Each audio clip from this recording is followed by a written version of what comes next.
So welcome everyone, welcome to civil centric. पिछले lecture में हमने consistency limits of the soil के बारे में जाना था और जाते जाते मैंने आपसे बोला था कि जो बाकी बची तीन प्रॉपर्टीज हैं, that is sensitivity, activity and thixotropy of the soil, इसको भी फटाफट देखते हैं। बहुत छोटी छोटी सी बातें हैं और अगर कभी एग्जाम में आती हैं इनसे रिलेटेड न्यूमेरिकल्स तो बहुत ही आसान, बहुत ही बेसिक लेवल के न्यूमेरिकल्स होते हैं इसके। तो सेंसिटिविटी क्या होता है, एक्टिविटी क्या होता है और थिक्सोट्रॉपी क्या होता है, इन तीनों चीजों को जरा हम लोग देखते हैं। तो let us start our discussion with the very first concept of this lecture, that is sensitivity। सुने होंगे ना नाम सेंसिटिविटी। क्या होता है सेंसिटिविटी? सॉइल की नहीं, किसी और की सेंसिटिविटी तो सुने हो ना टीवी पे, सेंसोडाइन का ऐड जो आता है टूथपेस्ट का, सेंसोडाइन का क्या बोलता है वो, कुछ ठंडा या गर्म खाने पे अगर दांतों में तेज झंझनाहट महसूस होती है तो उसको सेंसिटिविटी कहते हैं। ऐसा एक ऐड आता है सेंसोडाइन का। क्या हुआ उसमें, जब आपने कुछ ठंडा खाया या कुछ गर्म खाया और उस गर्म या ठंडा खाने के बाद आपकी दांतों में तेज झंझनाहट हुई तो उसको उस डेंटिस्ट ने डिफाइन किया सेंसिटिविटी है आपके दांतों में। अब इसको थोड़ा सा ब्रॉडली समझिए, वही चीज सॉइल के साथ भी होनी है। प्रैक्टिकली समझिए, जब आपने ठंडा खाया या गर्म खाया, दैट इज अ एक्शन, वो एक एक्शन था। उस एक्शन को आपके दांत ने रिएक्ट कैसे किया? झंझनाहट के साथ। मान लीजिए अगर आपका दांत उस ठंडे या गर्म चीज पर रिएक्ट ही नहीं करता तो मस्त खाते, सेंसोडाइन की जरूरत ही नहीं पड़ती। आप बोलते कि मेरे दांत में सेंसिटिविटी नहीं है। तो इन चीजों को कनेक्ट करिए, सोचिए क्या मतलब है कि भाई अगर मैंने कुछ एक्शन दिया और उस एक्शन का खतरनाक रिएक्शन मुझे मिला सामने वाले से, मतलब सामने वाले सेंसिटिव था, उसको उस चीज का असर हुआ, तभी तो उसने मुझे रिएक्शन दिया। सीधी बात है, यही तो होता है ना सेंसिटिव का मतलब। भाई एक इंसान होता है ढीठ इंसान, आप उसको कुछ भी बोलो उसको कोई फर्क नहीं पड़ेगा, दैट मीन्स वो सेंसिटिव नहीं है, उसको किसी चीज का कोई फर्क नहीं पड़ रहा। और एक इंसान होता है कि जरा सा उसको कुछ बोल दो वो बहुत जल्दी बुरा मान जाएगा या जो भी होगा, वो सेंसिटिव है। That means if we perform some action, अगर हम कोई एक्शन परफॉर्म कर रहे हैं और उस एक्शन का हमको रिएक्शन भी खतरनाक तरीके से मिल रहा है सामने वाले से, तो हम मान सकते हैं कि भाई सामने वाला बहुत सेंसिटिव है, वो उस चीज को बहुत खतरनाक तरीके से रिएक्ट कर रहा है, वो उस चीज को दिल पे ले ले रहा है, दिमाग पे ले ले रहा है, तभी तो आपसे वापस लड़ने आ गया वो। तो सेंसिटिविटी क्या है सॉइल के रिस्पेक्ट में जरा समझिए। मेरे पास एक सॉइल थी, उसकी कुछ स्ट्रेंथ रही होगी। मेरे पास एक सॉइल है, उसकी कुछ स्ट्रेंथ रही होगी। स्ट्रेंथ का मतलब शेयर स्ट्रेंथ ही होता है सॉइल के लिए, लेकिन अभी मैं बार बार शेयर स्ट्रेंथ शब्द इसलिए यूज नहीं कर रहा हूं क्योंकि शेयर स्ट्रेंथ हमको पता ही नहीं है, हमने नहीं पढ़ा अभी। तो अभी फिलहाल में जहां पर भी स्ट्रेंथ शब्द आ रहा है वो आगे जाके शेयर स्ट्रेंथ ही रहेगा। जहां भी सॉइल मैकेनिक्स में स्ट्रेंथ का मतलब शेयर स्ट्रेंथ ही होता है। सॉइल की टेंसाइल स्ट्रेंथ, सॉइल की कंप्रेसिव स्ट्रेंथ की बात नहीं होती है कहीं पर भी। द ओनली स्ट्रेंथ जो कि सॉइल के बारे में डिस्कस की जाती है, that is only the shear strength of the soil. लेकिन अभी मैं शेयर स्ट्रेंथ में घुसना नहीं चाहता हूं अंदर, क्योंकि शेयर स्ट्रेंथ को हम बहुत ज्यादा डिटेल में एक चैप्टर के रूप में पढ़ेंगे आगे जाके। तो अभी फिलहाल में मैं उसको स्ट्रेंथ शब्द बोल रहा हूं। चलिए अब एक कहानी सुनिए सॉइल के बारे में। मेरे पास एक नेचुरल कंडीशन की सॉइल है, उस नेचुरल कंडीशन की सॉइल की कुछ स्ट्रेंथ होगी। स्ट्रेंथ कैसे निकाली जाती है सॉइल की, वो सब शेयर स्ट्रेंथ की, वो सब शेयर स्ट्रेंथ में पढ़ेंगे, अभी दिमाग मत लगाइएगा उसमें। हाँ बस इतना मानिएगा, एक नेचुरल कंडीशन की सॉइल है, उसकी कुछ स्ट्रेंथ है। स्ट्रेंथ का मतलब ताकत मान लो अभी तो, ठीक है, उस सॉइल की कुछ ना कुछ स्ट्रेंथ है मान लिया। अब मैंने उस सॉइल को डिस्टर्ब कर दिया। डिस्टर्ब कर दिया मतलब उसकी नेचुरल कंडीशन जो थी, उसका जो नेचुरल स्टेट था, उस नेचुरल स्टेट को डिस्टर्ब कर दिया मैंने। किसी भी चीज को जब आप डिस्टर्ब करते हैं, चाहे वो मैं आपको भी डिस्टर्ब करूं या आप मुझे भी डिस्टर्ब करें, तो मेरी बिहेवियर में, मेरे नेचर में चेंज आएगा। ठीक उसी प्रकार मेरे पास एक सॉइल थी जो अभी फिलहाल तक तो नेचुरल कंडीशन में थी, उसकी कुछ स्ट्रेंथ थी। अब मैंने उस सॉइल को डिस्टर्ब कर दिया। डिस्टर्ब करने के कारण क्या हुआ कि उस सॉइल की प्रॉपर्टीज में चेंज आएगा, और सॉइल की प्रॉपर्टीज में से ही एक प्रॉपर्टी होती है उसकी स्ट्रेंथ। तो जब मैंने मेरी सॉइल को डिस्टर्ब किया तो सॉइल की स्ट्रेंथ भी चेंज हो जाएगी। एक नेचुरल कंडीशन की सॉइल थी, उसकी कुछ स्ट्रेंथ, जब मैंने उस सॉइल को डिस्टर्ब कर दिया तो उसकी स्ट्रेंथ में कुछ चेंज हो सकता है आ गया।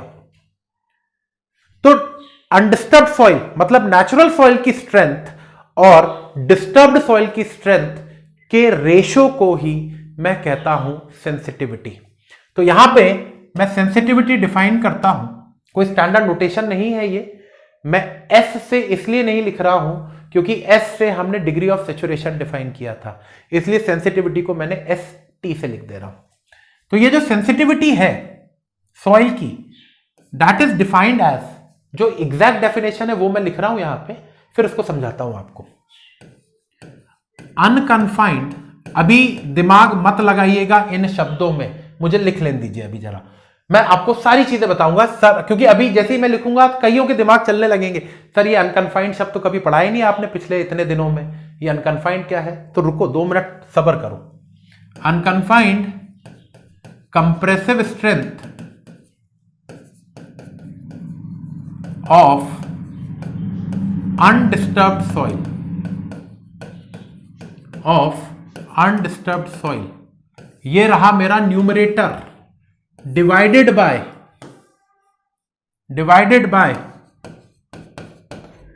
Unconfined compressive strength of disturbed soil, ये रहा मेरा डिनोमिनेटर। इन दोनों स्ट्रेंथ का जो रेशो है, उसी रेशो को मैं सेंसिटिविटी का नाम देता हूं। देखने में बड़ा अजीब लग रहा होगा कि सर ये पता नहीं क्या है, तो भी लिख दिए अनकन्फाइंड कंप्रेसिव स्ट्रेंथ। आप तो जब सेंसिटिविटी पढ़ाना चालू किए थे तो शेयर स्ट्रेंथ बोल रहे थे, अब यहां पे अनकन्फाइंड कंप्रेसिव स्ट्रेंथ लिख दिए हो। तो याद रखिएगा कि शेयर स्ट्रेंथ का ही एक रूप होता है unconfined compressive strength. Unconfined compressive strength आज की स्थिति में आप नहीं समझे, ज्यादा बेटर है, क्योंकि अनकन्फाइंड कंप्रेसिव स्ट्रेंथ को हम लोग डिटेल में बात करेंगे जब सॉइल की शेयर स्ट्रेंथ पढ़ेंगे। अभी फिलहाल में चाहे अनकन्फाइंड कंप्रेसिव आप याद रखें ना रखें, अभी इसका मतलब सिर्फ स्ट्रेंथ के रूप में याद रखिएगा। एक नेचुरल सॉइल, अनडिस्टर्ब्ड बोले तो नेचुरल, एक नेचुरल सॉइल की स्ट्रेंथ और एक डिस्टर्ब्ड सॉइल की स्ट्रेंथ का रेशो ही कहलाता है सेंसिटिविटी ऑफ द सॉइल। अब देखिएगा सिंपल सी बात, एक नेचुरल कंडीशन की सॉइल है, उसकी कुछ स्ट्रेंथ होगी, माना मैंने, उस सॉइल को मैंने डिस्टर्ब कर दिया और डिस्टर्ब करने के बाद उसकी स्ट्रेंथ चेंज नहीं हुई, ऐसा मैंने माना। मेरी एक अनडिस्टर्ब कंडीशन मतलब नेचुरल कंडीशन की सॉइल है, उस सॉइल की कुछ स्ट्रेंथ है, शेयर स्ट्रेंथ, फिर मैंने उस सॉइल को डिस्टर्ब किया, डिस्टर्ब करने के बाद मान लीजिए उसकी स्ट्रेंथ में कोई चेंज नहीं आया, क्या बोलूंगा मैं? सॉइल तो ढीठ है, उसको कोई फर्क नहीं पड़ रहा, मैंने उसको इतना डिस्टर्ब कर दिया लेकिन उसकी स्ट्रेंथ में कोई चेंज आया ही नहीं, सेंसिटिविटी कितनी हो जाएगी बताओ? मन में जवाब देना है आपको। What will be the sensitivity अगर डिस्टर्ब करने के बाद भी सॉइल की स्ट्रेंथ में कोई चेंज नहीं आता है? तो what will be the value of sensitivity? आपको नहीं लगता that will be equal to 1? 1 हो जाएगा ना। दैट मीन्स क्या मैं कह सकता हूं कि अगर इस सेंसिटिविटी की मैथमेटिकल वैल्यू 1 आती है तो मैं बोल सकता हूं मेरी सॉइल इनसेंसिटिव है, ढीठ है। The soil is insensitive if the value of sensitivity is equal to 1। Clear हुई बात ये? तो ये रहा मेरा सेंसिटिविटी।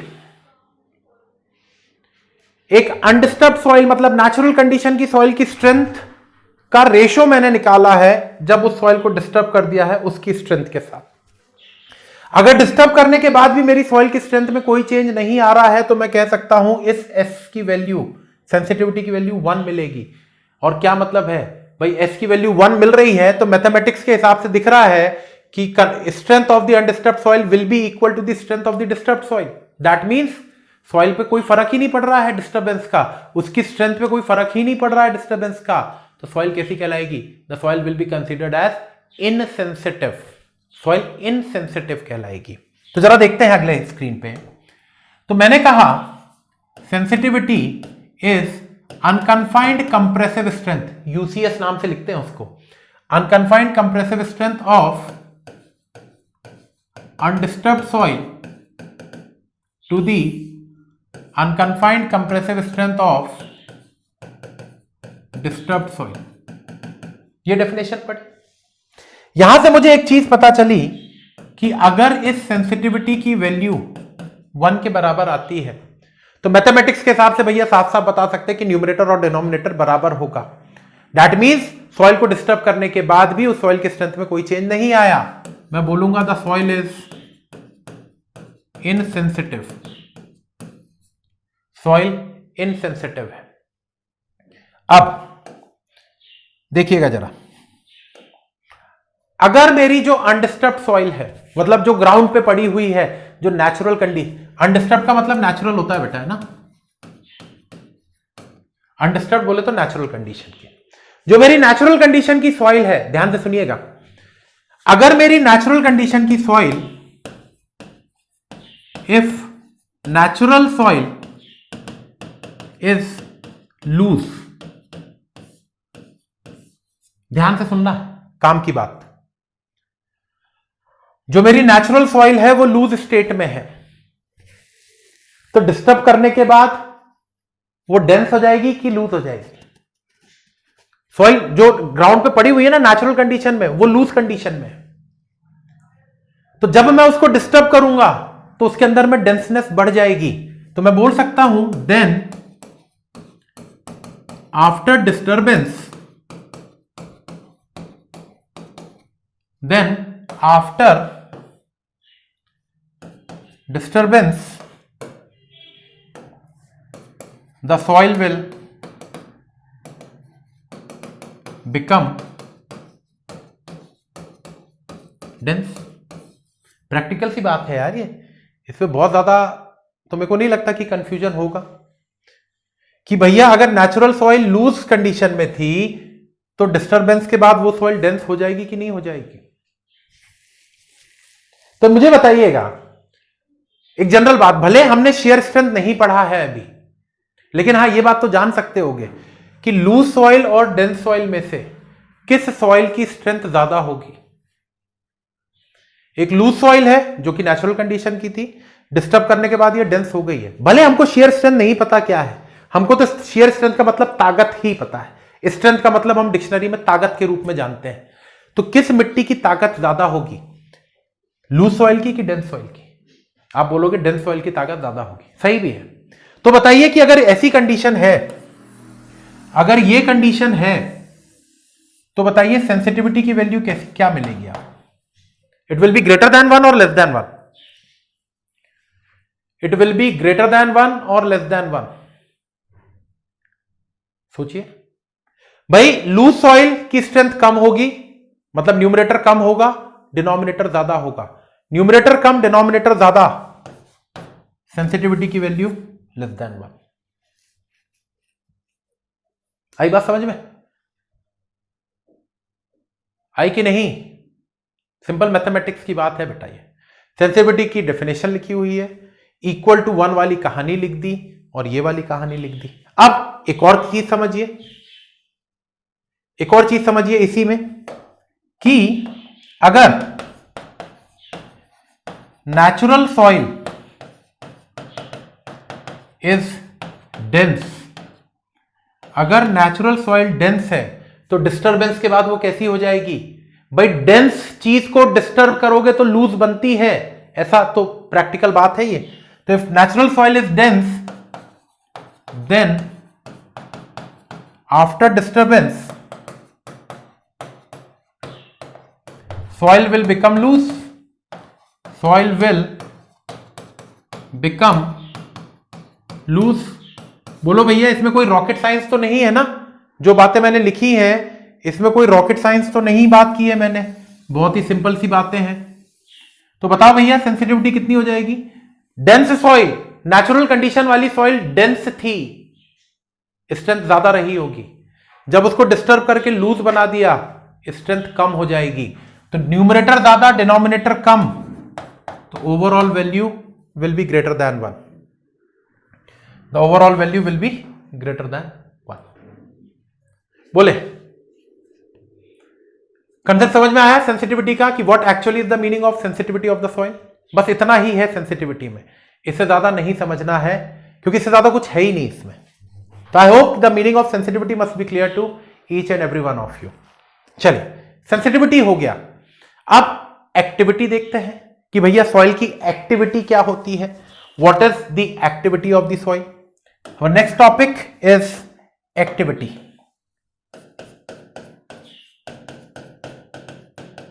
Activity of soil. और एक और चीज याद रखिएगा, ये जो सेंसिटिविटी पढ़ रहे हैं, ये जो एक्टिविटी पढ़ रहे हैं, और आगे जो थिक्सोट्रॉपी पढ़ेंगे, ये सब फाइन ग्रेन सॉइल के लिए ही है। कोर्स ग्रेन सॉइल को कुछ नहीं फर्क पड़ना, सैंड को क्या ही फर्क पड़ जाएगा अगर आप उसको डिस्टर्ब और अनडिस्टर्ब करोगे। सैंड तो ढीठ होती है पहले से, फर्क पड़ता है फाइन ग्रेन सॉइल को। सेंसिटिव कौन होता है? Clay, silt. सैंड सेंसिटिव नहीं होती, ग्रेवल सेंसिटिव नहीं होता। ग्रेवल तो आज जैसा है कल भी वैसी रहेगा, चाहे उसमें पानी डाल दो, चाहे पानी बाहर निकाल लो, चाहे जो करना हो कर दो। ये सेंसिटिविटी, एक्टिविटी, थिक्सोट्रॉपी सिर्फ और सिर्फ फाइन ग्रेन सॉइल के लिए बातें की जाती हैं।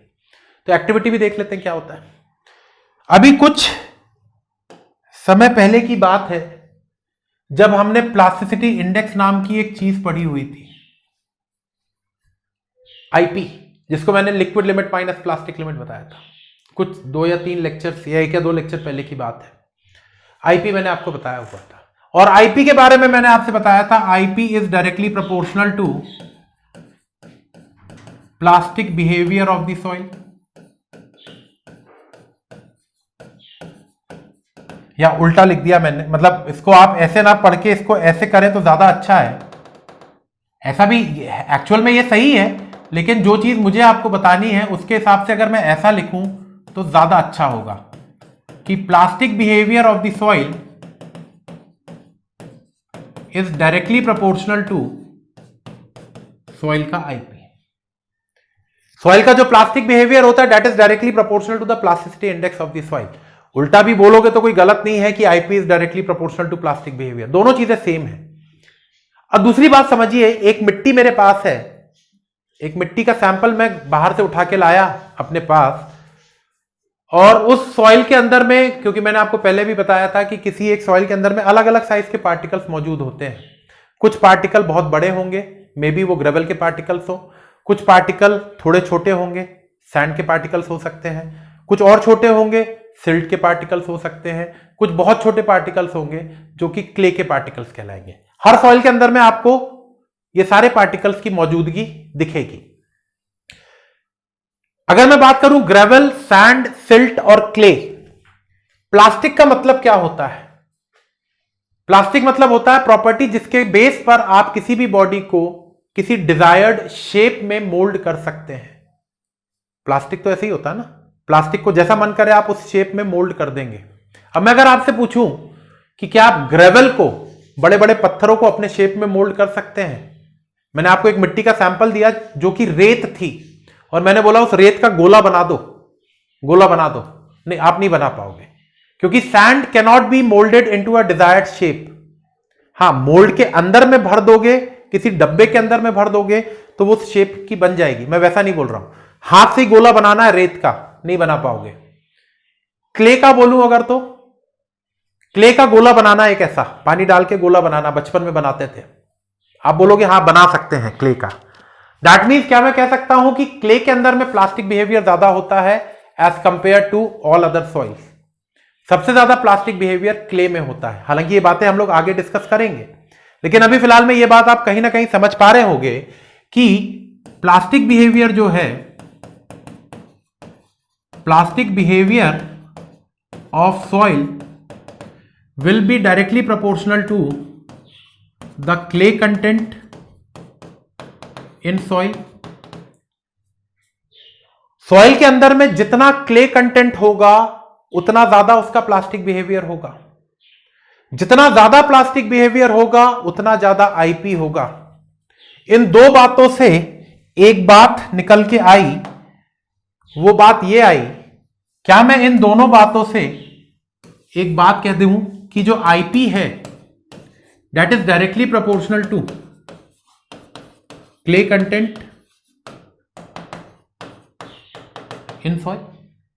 भाई सिंपल गणित वाली बात की है, ऐसा पढ़ा करते थे कि अगर A is directly proportional to B and B is directly proportional to C, तो यहां से ऐसा पढ़ा करते थे कि A is directly proportional to C। तो ये A है, ये B है। इस तरीके से आप बोल सकते हैं कि भाई अगर प्लास्टिक बिहेवियर IP के प्रोपोर्शनल है और प्लास्टिक बिहेवियर क्ले कंटेंट के प्रोपोर्शनल है, तो मैं बोल सकता हूं कि IP is directly proportional to the clay content. जितना ज्यादा IP होगा उतना ज्यादा क्ले कंटेंट होगा, या जितना ज्यादा क्ले कंटेंट होगा सॉइल में उतना ज्यादा सॉइल का IP मिलेगा मुझे, क्योंकि जितना ज्यादा क्ले कंटेंट उतना ज्यादा सॉइल प्लास्टिक बिहेवियर शो करेगी अपना। तो इससे क्या हमको तो डिफाइन करना था एक्टिविटी। अब एक्टिविटी कैसे डिफाइन करें जरा देखते हैं। तो फाइनली हम इस कंक्लूजन पे आए कि जो IP ऑफ द सॉइल है that is directly proportional to the clay content in soil. ये कंटेंट की बात मैं कर रहा हूं विथ रिस्पेक्ट टू वेट, ये कंटेंट की बात कर रहा हूं विथ रिस्पेक्ट टू वेट, कि 100 ग्राम मिट्टी में कितने परसेंट क्ले है बाय वेट। जैसे मैंने बोला 100 ग्राम मिट्टी में 40 ग्राम क्ले है, तो आप क्या बोलेंगे 40% है क्ले का कंटेंट। तो क्या मैं यहां से एक रेशो कैलकुलेट करता हूं, IP upon percentage of clay content, ये बाय वेट है, बार बार लिख रहा हूं अभी, बाद में नहीं लिखूंगा। तो IP upon percentage of clay content that is nothing but that is known as the activity of your soil. ये सॉइल का एक्टिविटी कहलाता है। बस इतनी ही बात है। आपको तो याद सिर्फ ये फॉर्मूला रखना है। न्यूमेरिकल्स कैसे पूछे जाते हैं बात करेंगे आगे के लेक्चर्स में। तो activity is what? Activity is nothing but it is defined as the ratio of plasticity index to the percentage of clay content in the soil. जो सॉइल आपके पास है उसका प्लास्टिसिटी इंडेक्स निकालिए, उस सॉइल का क्ले कंटेंट पता करिए, तो IP और क्ले कंटेंट का जो रेशियो होगा वही कहलाता है आपकी सॉइल की activity. That is known as the activity of the soil. इसका प्रैक्टिकल सिग्निफिकेंस क्या है ये समझेंगे जब हम सॉइल के मिनरल्स पढ़ेंगे। क्ले मिनरल्स हम लोग पढ़ेंगे अगला, मैंने आपको सिलेबस में बताया था क्ले मिनरल्स भी एक सिलेबस का पार्ट है। तो जब क्ले मिनरल्स पढ़ेंगे तो एक्टिविटी वगैरह की कहानी मैं आपको और बताऊंगा वहां पे। अभी फिलहाल में एक्टिविटी के बारे में इतना जानना मोर देन सफिशिएंट है, क्योंकि गेट में इसके अलावा एक्टिविटी के बारे में और कुछ भी सिलेबस में ही नहीं है। तो ये एक्टिविटी हो गई। हाँ, SSC वगैरह या इंजीनियरिंग सर्विसेज वगैरह के लिए एक छोटी सी बात और बता देता हूं मैं यहाँ पे। इन एक्टिविटीज की कुछ वैल्यूज होती है सॉइल की, वो याद रखना चाहें तो रख लीजिएगा, गेट वालों के लिए जरूरी नहीं है। एक्टिविटी AC से लिख देते हैं उसको। अगर इस एक्टिविटी की वैल्यू 0.75 से छोटी है, दूसरी वैल्यू बोल रहा हूं एक्टिविटी की वैल्यू 0.75 से बड़ी लेकिन 1.25 से छोटी, और तीसरी वैल्यू बोल रहा हूं एक्टिविटी की वैल्यू 1.25 से बड़ी। ये तीन रेंज डिफाइन कर रहा हूं मैं। एक्टिविटी लेस देन 0.75, दूसरा बिटवीन 0.75 एंड 1.25, और तीसरा ग्रेटर देन 1.25।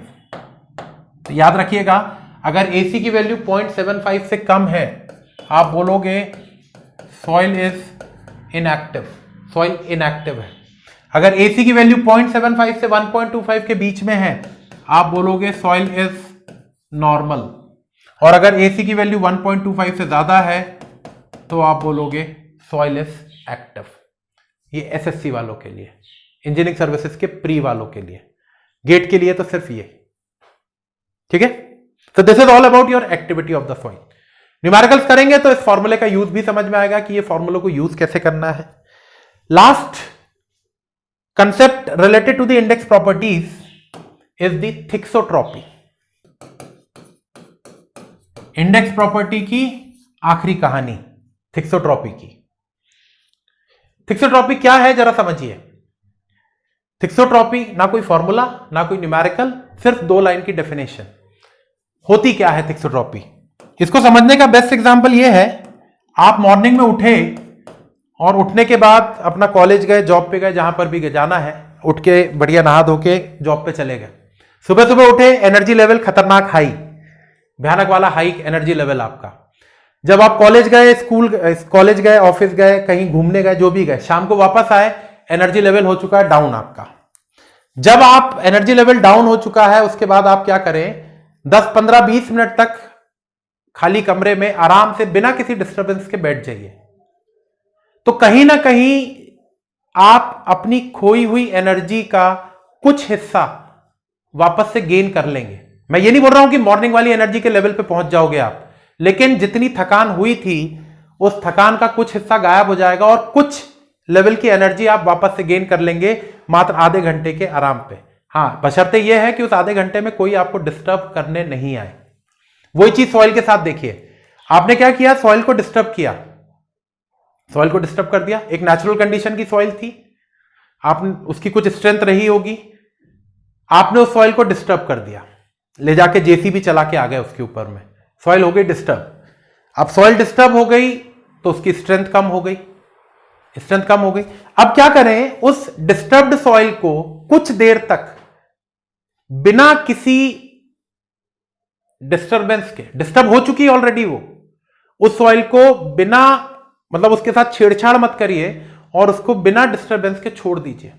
तो आप देखेंगे कि उस सॉइल की जो स्ट्रेंथ गायब हो चुकी थी जेसीबी चलाने के कारण। एग्जांपल दिया जेसीबी का, लिख मत देना जेसीबी के बारे में। डिस्टर्ब किया आपने जेसीबी के कारण, डिस्टर्ब होने के बाद उसकी स्ट्रेंथ में कमी आई। जब आपने उस डिस्टर्ब सॉइल को बिना छेड़छाड़ के थोड़ी देर तक छोड़ दिया अकेले में, तो वो सॉइल वापस से कुछ अपनी खोई हुई स्ट्रेंथ का कुछ हिस्सा वापस से गेन कर लेती है। The property by which the soil regain some part of its lost strength is known as thixotropy. बस यही है। तो मैं डेफिनेशन लिख देता हूं, आई होप कि समझ में आ गया होगा। तो the property by which, it is the property by विच लिख दीजिए, ड्यू टू विच लिख दीजिए, जैसा लिखना हो।